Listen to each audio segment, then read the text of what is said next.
নমস্কাৰ ভিউৱাৰ্স, মই সকলোকে এডিচন অসমলৈ স্বাগতম জনাইছো। আমি আজি এটা খুব আকৰ্ষণীয় এটা বিষয় পঢ়িম। সেইটো হ'ল সময়ৰ লগত কামৰ যিটো সম্বন্ধ সেই বিষয়ে পঢ়িম। এটা খুব আকৰ্ষণীয় বিষয়, খুব ভাল লাগিব অংক কৰি। এটা মোৰ উদ্দেশ্য হ'ল কি যে মোৰ উদ্দেশ্য হ'ল আপোনালোকক অংকৰ প্ৰতি আগ্ৰহী কৰি তোলা। আমাৰ সাহিত্যতে কি হয়, আমাৰ সাধাৰণতে অংকৰ প্ৰতি এটা হয়তো ভয় সোমাই থাকে। তাৰ কাৰণটো হ'ল কি আমাৰ কনচেপ্টটো ভালদৰে ক্লিয়াৰ নহয়, হয় নহয়? সেইকাৰণে আমি কি কৰিম, অংকটো শিকাৰ লগতে আমি যদি অংকটোক ভাল পাবলৈ আৰম্ভ কৰোঁ, মোৰ সেইটো হ'ল প্ৰধান উদ্দেশ্য। এতিয়া আমাৰ অংকৰ ক্ষেত্ৰত কি হয় কথাটো, আমাৰ অংকবোৰ কিবা খুব দীঘল হৈ যায় প্ৰশ্নটো, সেইকাৰণে আমাৰ এটা ভয় এটা সোমাই যায়। দেখি পেলাই অংকটো দেখি আমাৰ ভয় লাগি যায়, নহয় জানো? কিন্তু অংকটো কিমান দীঘল, প্ৰশ্নটো কিমান দীঘল সেইটো ডাঙৰ কথা নহয়। আমি সেই অংকটো ধুনীয়াকৈ ভালকৈ যদি বুজি পাওঁ, ভালদৰে বুজি পাই আমি যদি অংকটো কৰিবলৈ বিচাৰোঁ, তেতিয়াহ'লে কি হ'ব, আমি অংকটো খুব সহজতে সমাধান কৰিব পাৰিম। মানে আমাৰ আগ্ৰহ যদি বাঢ়ি যায়, আমি যদি ভাল পাওঁ বস্তুটো, আমাৰ অংকটো কৰিবলৈ সুবিধা হয়। মানে আমাৰ আগ্ৰহ জন্মায়, তেতিয়া আমি তাৰ উপায়বোৰ বিভিন্ন ধৰণৰ উপায়বোৰ আমি উলিয়াই পেলাই অংকটো কৰিবলৈ আগবাঢ়িব পাৰোঁ। আৰু চাওক, আমিতো ৰাতিপুৱাৰ পৰা গধূলিলৈকে আমি অংকৰ লগতে জড়িত হৈ থাকোঁ। আমি খোজ কাঢ়োঁতে, ভাত খাওঁতে অংক কৰোঁ, ঘূৰি চাওঁতে অংক কৰোঁ, আমি ভাত বহাওঁতে চাউল দি পেলাই কিমান তাত পানী দিম সেইটোত আমাৰ অংক কৰোঁ, দোকানলৈ গৈ আমি অংক কৰোঁ, হয় নহয়? আমাৰ জীৱনত প্ৰতিটো মুহূৰ্তত আমি অংক কৰিয়ে থাকোঁ। ৰাতি দাঁত ব্ৰাছ কৰোঁতে তাত কিমান কলগেট লগাম, সেইটোত আমাৰ অংক। গতিকে আমি অংকৰ লগত জড়িত হৈ থাকোঁ। কিন্তু কথাটো কি হৈ গ'ল যে আমি অংকবোৰ কৰোঁতে কিছুমান ফৰ্মেলিটিছ আমাৰ আহি যায়, কিছুমান নিয়ম কানুন আহি যায়। সেই নিয়ম কানুনবোৰৰ লগত আমি চিনাকি নোহোৱাৰ কাৰণে অংকটো আমাৰ জটিল হৈ যায় বহুত। কিন্তু অংকটো একেবাৰে চিম্পুল, একেবাৰে সহজ আৰু অতি আকৰ্ষণীয় এটা ছাবজেক্ট অংকটো। গতিকে মোৰ কি হ'ল, উদ্দেশ্যটো হ'ল যে আপোনালোকক অংকৰ প্ৰতি আগ্ৰহী কৰি তোলা, অংকক ভাল পাবলৈ শিকোৱা, যাতে আপোনালোকে অংকবোৰ খুব সহজে সমাধান কৰিব পাৰে।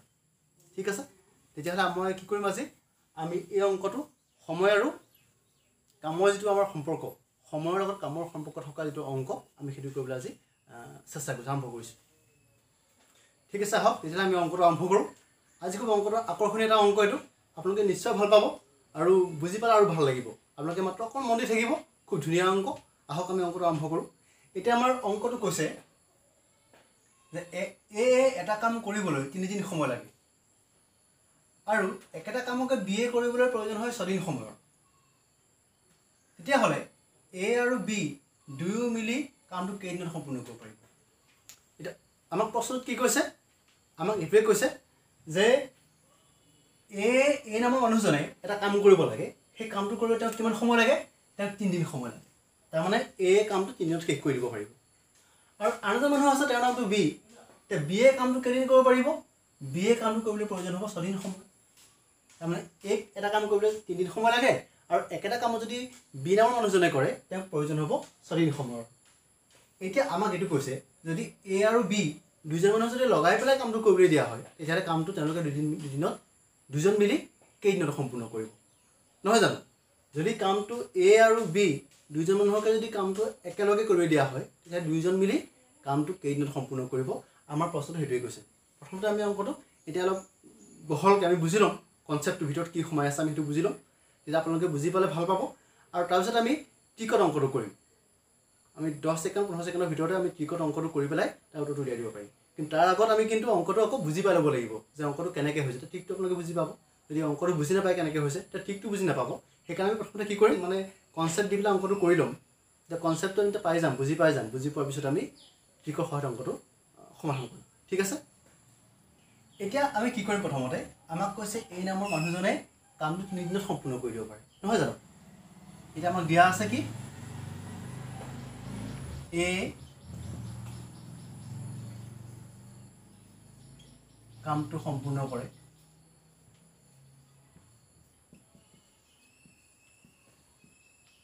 3 দিনত, তেওঁক 3 দিন লাগে, 3 দিনত।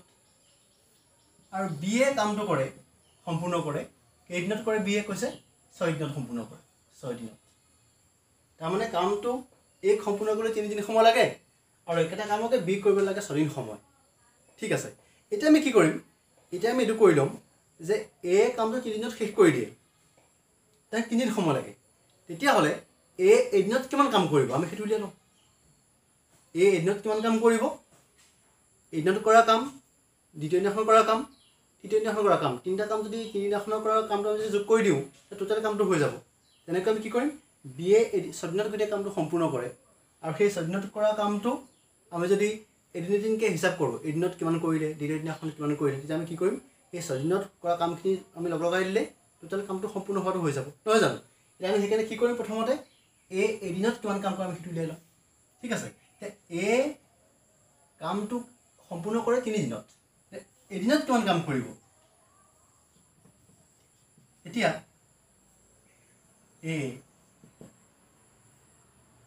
এদিনত কৰে, একদিনত, এদিনত কৰে কিমান কৰে কামটোৰ এটা পাৰ্ট কৰিব, সেইকাৰণে আমি অংশ বুলি ক'ম। এদিনত কৰে কিমান, 3 ভাগৰ 1 অংশ হ'ব। 3 দিনত গোটেই কামটো কৰিলে, এদিনত কিমান কৰিব, সেই 3 ভাগৰ এটা ভাগ কৰিব। কিমান ভাগ কৰিব, 3 ভাগৰ 1 অংশ। কথাটো বুজি পাইছে নিশ্চয়? কিমান কাম কৰিব এদিনত, 3 ভাগৰ 1 অংশ কৰিব, কাৰণ গোটেই কামটো কৰে 3 দিনত। আপুনি কামটো 3 ভাগ কৰি লওক, কামটো 3 ভাগ কৰি দিয়ক। এইটো প্ৰথম দিনাখন কৰিলে এইটো ভাগ, দ্বিতীয় দিনাখন কৰিলে এইটো ভাগ, তৃতীয় দিনাখন এইটো ভাগ কৰিলে, এইটো প্ৰথম দিনাখন কৰিলে, এইটো দ্বিতীয় দিনাখন কৰিলে, এইটো 3 নম্বৰ দিনাখন কৰিলে। তেতিয়াহ'লে টোটেল কামটো 3 দিনত কৰিলে, এদিনত এইখিনি কৰিলে, এইটো এদিনত কৰিলে 3 ভাগৰ 1, এইটো দ্বিতীয় দিনাখন কৰিব এইডোখৰ, আৰু এইটো কৰিব তৃতীয় দিনাখন। তেতিয়াহ'লে কি হ'ব, এতিয়া এই এদিনত কামটো কিমান কৰিব, 3 ভাগৰ 1 অংশ কৰিব। তে একেদৰে বিয়ে কিমান কৰিব কামটোৰ এদিনত, বিয়ে এদিনত কৰে কিমান কৰিব, বিয়ে তেওঁ কিমান দিনত কামটো শেষ কৰে, 6 দিনত শেষ কৰিব। এদিনত কিমান কৰিব, 6 ভাগৰ 1 অংশ কৰিব। একেধৰণে কথাটো, নহয় জানো? আমি যদি কামটো স্বভাগ কৰি লওঁ, কামটো যদি স্বভাগ কৰোঁ, 1 2 3 4 5 6, 1 2 3 4 5 6, তেতিয়াহ'লে এদিনত কিমান কৰিব, এইখিনি এদিনত কৰিব। প্ৰথম দিনাখন কৰিলে, এইখিনি দ্বিতীয় দিনাখন কৰিলে, এইখিনি তৃতীয় দিনাখন কৰিলে, এনেকৈ কি হ'ব, 6 দিনত তেওঁ কামটো সম্পূৰ্ণ কৰিব। ঠিক আছে, বুজি পাইছে? এদিনত কিমান কৰিব, 6 ভাগৰ 1 অংশ কৰিব। এই এদিনত কৰিব 3 ভাগৰ 1 অংশ কাম, আৰু বিয়ে কৰিব 6 ভাগৰ 1 অংশ কাম। এতিয়া আমি কি কৰিম, এ আৰু বিয়ে দুইজন মিলি পেলাই এদিনত কিমান কৰিলে আমি সেইটো উলিয়াই ল'ম। এতিয়া এদিনত এইখিনি কাম কৰিলে, বিয়ে এইখিনি কাম কৰিলে, এতিয়া এ আৰু বি যদি একেলগ হৈ যায়, দুইজন যদি মিলি যায়, দুইজনে যদি একেলগে কামটো কৰে দুইজনে, তেতিয়াহ'লে দুইজনে একেলগে কামটো কৰিলে এদিনত কিমান কাম কৰিব আমি সেইটো চাম এতিয়া, নহয় জানো? তাৰ কাৰণে কি কৰিব লাগিব, আমি এইটোৰ লগত এইটো যোগ কৰিব লাগিব। একেবাৰে সহজ কথা। আমি এতিয়া 3 ভাগৰ 1ৰ লগত 6 ভাগৰ 1টো যোগ কৰি দিম। এতিয়া আপোনালোকে চাগে ভাবিছে মই একেটা কথাকে বাৰে বাৰে কৈ আছোঁ, একেটা বাক্যকে বাৰে বাৰে কিয় কৈ আছোঁ, নহয় জানো? কথাটো কি যে আপোনালোকে হয়তো কিছুমানে চাগে বহুত দিনৰ আগতে অংকটো কৰিলে, এতিয়া অংকৰ লগত ইমান যোগাযোগ নাই, ইমান সম্পৰ্ক নাই, তেওঁলোকে হয়তো কথা পাহৰি যাব পাৰে। গতিকে মই কথাখিনি ভালদৰে বুজিবৰ কাৰণে কনচেপ্টটো যাতে আপোনালোকৰ পূৰা ক্লিয়াৰ হৈ যায়। এতিয়া আপোনালোকে ভাবিব পাৰে যে অংকটো বহুত দীঘল হ'ব দেখোন, অংকটো তেনেই চুটি অংক, কিন্তু মই মাত্ৰ এইটো প্ৰথমতে কি কৰিছোঁ, আপোনালোকক কনচেপ্টটো দি লৈছোঁ। আপোনালোকে প্ৰথমতে অংকটো বুজি পাই যায়, তাৰপিছত মই ট্ৰিকত কৰিম অংক, এতিয়া আপোনালোকে একদম ছেকেণ্ডত হ'ব কামটো, 10 ছেকেণ্ড 15 ছেকেণ্ডত কামটো হৈ যাব, অংকটো মানে বুজি পাই যাব। কিন্তু এতিয়া মই আপোনালোকক মাত্ৰ কনচেপ্টটো দি ল'ব বিচাৰিছোঁ, অংকটো কেনেকৈ হৈছে, কি হৈছে অংকটো, উত্তৰটো কেনেকৈ হ'বগৈ গৈ, সেইটো মই আপোনালোকক ক্লিয়াৰ কৰি ল'ব বিচাৰিছোঁ। গতিকে মই অংকটো অকণমান দীঘল নিচিনা লাগিব পাৰে, কিন্তু আপোনালোকে এটা স্ক্ৰীনশ্বট মাৰি লওক, যাতে পিছৰখিনি আপোনালোকৰ তাৰ লগত সংযোগ কৰিলে আপোনালোকে বুজি পাই যাব কি হয়। এতিয়া আমি ইতিমধ্যে এ আৰু বিয়ে এদিনত কিমানকৈ কাম কৰে আমি গম পাই গ'লোঁ, সেইটো পাই গ'লোঁ। এ কৰে কিমান কাম, এ কিমান কৰে 3 ভাগৰ 1 অংশ কৰে, আৰু বিয়ে কিমান কৰিছিলে 6 ভাগৰ 1 অংশ। এতিয়া আমি কি কৰিম, এ আৰু বিয়ে এদিনত প্ৰত্যেকেই এদিনত কৰা কামটো আমি যোগ কৰি দিম, নহয় জানো? যোগ কৰিলে কিমান হ'ব, আমি যোগ কৰি দিম 3 ভাগৰ 1 যোগ 6 ভাগৰ 1। এইটো এ কৰে এদিনত কাম, এইটো বি এ কৰে এদিনত কাম, এতিয়া আমি যোগ কৰিব লাগিব। এতিয়া দেখিছোঁ যে ভগ্নাংশ আছে 3 ভাগৰ 1 6 ভাগৰ 1। এতিয়া ভগ্নাংশ যোগ বিয়োগ কৰোঁতে কি হয়, আমাৰ লসাগু ল'ব লাগিব। লসাগু নিশ্চয় আপোনালোকে শব্দটো পৰিচিত আপোনালোকৰ লগত, আপোনালোকে পাইছে শব্দটো লসাগু। লসাগুটো কি বস্তু, লসাগু অন্য একো নহয়। লসাগু কি হৈ গ'ল, আমি যিটা সংখ্যা যোগ কৰিম, যিটা ভগ্নাংশ যোগ কৰিম, সেই ভগ্নাংশ দুটা যেতিয়া হৰ আছে, সেই হৰ দুটাৰ প্ৰত্যেকে হৰণ যোৱা আটাইতকৈ সৰু সংখ্যাটো, সেইটো হ'ল লসাগু। তাৰমানে ইয়াত হৰ আছে 3, ইয়াত হৰ আছে 6, তেতিয়াহ'লে 3 আৰু 6 দুয়োটাৰে হৰণ যোৱা আটাইতকৈ সৰু সংখ্যাটো হৈ গ'ল লসাগু। এতিয়া কি কৰিম, 3 আৰু 6 লসাগু উলিয়াম, 3 আৰু 6 লসাগু উলিয়াই পেলাই আমি অংকটো কৰিব লাগিব, কাৰণ এইটো ভগ্নাংশত আছে।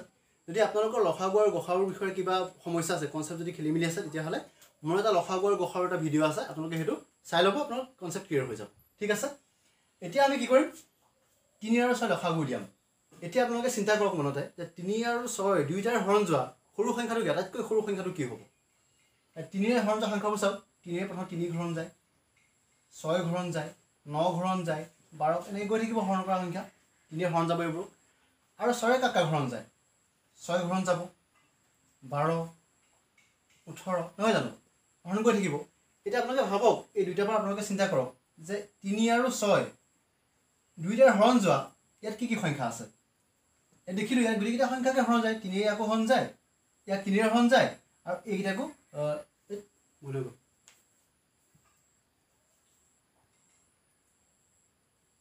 এতিয়া 3ৰে কি সংখ্যা হৰণ যায় আপোনালোকে এবাৰ লিখক আপোনালোকে বহিখনতে কি সংখ্যা হৰণ যায় 3ৰে 3 6 9 12 এনেকৈ হৰণ যাব 6ৰে কি সংখ্যা হৰণ যাব প্ৰথমতে 6ৰে 6 ঘৰণ যাব এবাৰ 2ৰে যাব 12 ঘৰণ যাব 3ৰে 18 ঘৰণ যাব এটা হৰণ যাব এতিয়া আপোনালোকে চাওক ইয়াতে 3ৰে কি হৰণ যায় আৰু 6ৰে কি সংখ্যা উভয়তে হৰণ যায় দুইটাতে কি হৰণ যাব এটা 18 আহিব এইটো 15 আহিব 18 আহিব ঠিক আছে ইয়াত দেখিছো 3 আৰু 6 দুইটাৰে কি কাকা ঘৰণ যাব 3ৰে 3 ঘৰণ যায় কিন্তু 6ৰে হৰণ নাযায় 3 গতিকে এইটো নাহে 3ৰে 6 ঘৰণ যায় 6ৰে 6 ঘৰণ যায় এইটো আহিব 3ৰে 9 ঘৰণ যায় 6ৰে 9 ঘৰণ নাযায় গতিকে 9টো নাহে 3ৰে 12 ঘৰণ যায় 3ৰে আৰু 6ৰেও 12 ঘৰণ যায় ঠিক আছে তাৰ মানে দেখিছো আমি ইয়াত আটাইতকৈ সৰু সংখ্যা কোনটো দুইটাৰ হৰণ যোৱা 6টো 3ৰেও 6 ঘৰণ যায় 6ৰেও 6 ঘৰণ যায় আৰু এই গোটেই সংখ্যাকেইটাৰ ভিতৰত 6 আটাইতকৈ সৰু গতিকে কি হ'ব এতিয়া 6টো হ'ব 3 আৰু 6ৰ লসাগু ঠিক আছে তেতিয়াহ'লে লসাগু কি হ'ব 3 আৰু 6ৰ 6 হ'ব এতিয়া আমি কি কৰিম সেইকাৰণে আমি এই হৰণ মাৰিম আমি পেলাই 3 আৰু 6ৰ লসাগুটো লিখি দিম 6 আহিলে ঠিক আছে এতিয়া আমি কি কৰিম এই 3টোৰে 6 কেইবাৰ হৰণ যাব 3 গুণ 3 3 দুগুণ 6 দুবাৰ হৰণ যাব সেই দুইটোৰ ওপৰত লিখি দিম যোগ চিত্ৰত বহাই দিম আকৌ 6ৰে 6 কেইবাৰ হৰণ গৈছিলে এবাৰ হৰণ 6 গুণ 6 এবাৰ হৰণ যায় আমি 1টো লিখি দিম এতিয়া যোগ কৰি দিম ওপৰত 6টো 6 হৈ থাকিব ওপৰত 2 1 3 হ'ব ঠিক আছে কিমান হৈ গ'ল যোগফল হৈ গ'ল 6/3 অৰ্থাৎ এ আৰু বি দুইজনে একেলগে কামটো কৰিলে কামটো হ'ব কিমান 6/3 অংশ হ'ব এটা কি হ'ব আপোনালোকে চাই ভাবিছে 6/3টো কেনেকুৱা ধৰণৰ সময় এইটো কেনেকুৱা দিন হ'ব এইটো কিন্তু কথাটো কি হ'ল আমি এটা কথা জানিব লাগিব যেতিয়া এটা কামৰ কাৰণে মানুহৰ সংখ্যা বাঢ়ি যায় তেতিয়া সময়টো কমি যায় আৰু যদি মানুহৰ সংখ্যাটো কমি যায় সময় বাঢ়ি যায় এটা উদাহৰণ চাব ধৰক যেনিবা এডৰা মাটি হাল বাব লাগে মাটিডৰা হাল বাব যদি এজন মানুহ লগোৱা হয় তেতিয়া হয়তো গোটেই দিনটো লাগিব বা দুদিন লাগিব তাত যদি আমি 3জন মানুহ লগাই দিওঁ হয়তো কামটো 1 ঘণ্টাতে হৈ যাব মানে মানুহৰ সংখ্যা বাঢ়ি যোৱাৰ লগে লগে সময়টো কম হৈ যাব আৰু যেতিয়া মানুহৰ সংখ্যা কমি যাব সময় বেছি লাগিব য'ত 10জন হাল বাই আছিলে তাত যদি এজন হালোৱা লগাই দিয়া হয় বেছি সময় লাগি যাব আমাক এইটো স্বাভাৱিক কথা আমি জনা কথা এইটো সেইকাৰণে কি হ'ব এতিয়া এ আৰু বি দুইজনে মিলি যেতিয়া কামটো কৰিব একেলগে কামটো কৰিব তেতিয়াহ'লে কি কৰিব লাগিব আমি উলিয়াবৰ কাৰণে কি কৰিম আমি এইটোক ওলোটা কৰি দিম তাৰমানে কি হ'ল মানুহৰ সংখ্যাৰ লগত সময়টো সদায় ওলোটা হৈ থাকে ব্যস্তনিপাত হৈ থাকে তাৰমানে যদি মানুহৰ সংখ্যা বাঢ়ি যায় সময় কমি যাব যদি মানুহৰ সংখ্যা কমি যায় সময়টো বাঢ়ি যাব এতিয়া মানুহ দুজন একেলগ হৈ গ'ল একেলগ হ'লে কি হ'ব বস্তুটো আমি এতিয়া এইটোক ওলোটা কৰি দিম ওলোটা কৰিলে কিমান হ'ব 3টো তললৈ আহিব 6টো ওপৰলৈ যাব এইটো কি হৈছে কথাটো গম পাইছে মানুহৰ সংখ্যা বাঢ়ি গ'ল সময়টো কমিব মানুহৰ লগত সংখ্যাৰ লগত সময়টো ব্যস্তনিপাত হৈ থাকে এতিয়া সেইকাৰণে কি হ'ব ব্যস্তনিপাত মানে ওলোটা এতিয়া কি হ'ব এ আৰু বি আছে এইফালে এ আৰু বি একেলগ হৈ গ'ল মানুহ দুজন বাঢ়ি গ'ল ইয়াক আমি সেইকাৰণে কি কৰিব লাগিব ওলোটা কৰিব লাগিব কৰিলে কি হ'ব এতিয়া 3ৰে 6 কেইবাৰ হৰণ যাব দুবাৰ অৰ্থাৎ আমি কি গম পালোঁ সময় কেইদিন লাগিব 2 দিন লাগিব অৰ্থাৎ যদি এ আৰু বি এ কামটো একেলগে কৰে তেতিয়াহ'লে কিমান দিন লাগিব কাম 2 দিনত শেষ হৈ যাব আপোনালোকে বুজি পাইছে নিশ্চয় এই অংকটো আচল অংকটো এইটোৱেই আমাৰ যদি অংকটো ধুনীয়াকৈ কৰোঁ কনচেপ্টটো যদি দি পেলাই আমি দীঘলকৈ কৰোঁ অংকটো এনেকুৱা হ'ব কিন্তু আপোনালোকে পৰীক্ষাতটো এইটো অংক এনেকৈ কৰিবলৈ সময় নাপাব আপোনালোকে 1 মিনিটত উত্তৰটো দিব লাগিব সেইকাৰণে এতিয়া আমি এইটো অংককে আমি টিকট কৰিম টিকট কৰিলে 10 ছেকেণ্ডত আমাৰ উত্তৰটো হৈ যাব কিন্তু আপোনালোকে বুজিবৰ কাৰণে ইয়াৰ এটা স্ক্ৰীনশ্বট ৰাখি থওক তেতিয়া আপোনালোকৰ কথাটো আগৰ লগত মিলাই পেলাই অংকটো বুজিব পাৰিব আপোনালোকে প্ৰথমে ইয়াত স্ক্ৰীনশ্বট ৰাখি লওক আমি পিছত অংকটো টিকট কৰি দিম ইয়াত টিকট অকল কি কৰিম চাব এ কি হৈছিলে এ কামটো কৰে কেইদিনত 3 দিনত এ কামটো 3 দিনত কৰিছিলে আৰু বি এ কৰিছিলে 6 দিনত ঠিক আছে এতিয়া আপুনি এ আৰু বিৰ লসাগু উলিয়াই লওক 3 আৰু 6 লসাগু উলিয়াওক লসাগু কিমান হ'ব 6 হ'ব 6 পাইছিলোঁ ঠিক আছে এতিয়া লসাগু আহি গ'ল 6 ঠিক আছে এতিয়া এই 3টোৰে 6 ঘৰণ কৰি দিয়ক কেইবাৰ হৰণ যাব দুবাৰ 6ৰে 6 ঘৰণ কৰি দিয়ক এবাৰ হৰণ যাব ঠিক আছে আমি হৰণ কৰিলোঁ এইটো পালোঁ ইয়াৰ পৰা ঠিক আছে এতিয়া কি কৰিব এইটো যোগ কৰি দিয়ক 3 6 দুবাৰ হৰণ গ'ল 6 6 এবাৰ হৰণ গ'ল এতিয়া 2 আৰু 3 যোগ কৰি দিয়ক 3 পালে আৰু এইটো 6 টো 6 হৈ থাকিলে এইটো লসাগু 3 আৰু 6 টো লসাগু লসাগু ঠিক আছে আমি লসাগুটো উলিয়ালোঁ লসাগু উলিয়াই পেলাই কি কৰিলোঁ এইটো ইয়াত হৰণ কৰিলোঁ 2 হ'ল 6 6 হৰণ কৰিলোঁ 1 হ'ল আমি এইটো যোগ কৰি দিলোঁ 2 আৰু 3 যোগ কৰি 3 পালোঁ 2 1 3 এতিয়া আপুনি কি কৰিব এই 3 টোৰে 6 হৰণ কৰি দিয়ক আমাৰ উত্তৰ সেইটোৱে হ'ব এতিয়া কি হ'ব 3 টোৰে 6 হৰণ কৰি দিয়ক এইটো লসাগুটো ইয়াৰ টোটেলটোৰে হৰণ কৰি দিয়ক 3 6 কিমান হ'ব 2 একেবাৰে সহজ নহয় নে অংকটো টিকট মাত্ৰ 10 ছেকেণ্ড সময় আমি 10 ছেকেণ্ডত টিকট আপোনাৰ অংকটো উত্তৰলৈ যাব ঠিক আছে বুজি পাইছে আপোনালোকে নিশ্চয় এতিয়া আমি একেধৰণৰ পিছতে অংক কৰোঁ একে অংক আপোনালোকে কৰিবলৈ চেষ্টা কৰক কিন্তু অংকটো ভিডিঅ'টো ৰখাই লওক পজ কৰি লওক আৰু মই প্ৰশ্নটো পঢ়ি দিম আপোনালোকে অংক লাগে লিখি লওক বহীত আৰু লিখি পেলাই নিজে এবাৰ কৰিবলৈ চেষ্টা কৰক তাৰপিছত মই কৰি দিম উত্তৰটো মিলে নাই আপোনালোকে তাত টেলি কৰি চাব মোৰ লগত ঠিক আছে অংকটো মই পঢ়ি দিছোঁ এটা কাম এ সম্পূৰ্ণ কৰে 6 দিনত আৰু একেটা কামকে বি এ সম্পূৰ্ণ কৰে 12 দিনত এতিয়া এ আৰু বি দুয়ো মিলি কামটো কিমান দিনত সম্পূৰ্ণ কৰিব পাৰিব ঠিক আছে আমাক সেইটোৱে কৈছে আপোনালোকে একেবাৰে একেই মাত্ৰ সংখ্যা দুটা বেলেগ বেলেগ কৰি দিয়া আছে ইয়াতে ইয়াত 6 আৰু 12 আছে আগৰটো 3 আৰু 4 আছিলে ইয়াত 6 আৰু 12 দিয়া আছে একদম একেধৰণৰ অংক আপোনালোকে টিকট কৰক অংকটো এ কামটো কৰে 6 দিনত আৰু বি এ কামটো কিমান দিনত কৰে বুলি কৈছে বি এ কৰে 12 দিনত ঠিক আছে এ 6 দিনত কৰে বি এ 12 দিনত কৰে এতিয়া আমি কি কৰিম 6 আৰু 12 লসাগু উলিয়াম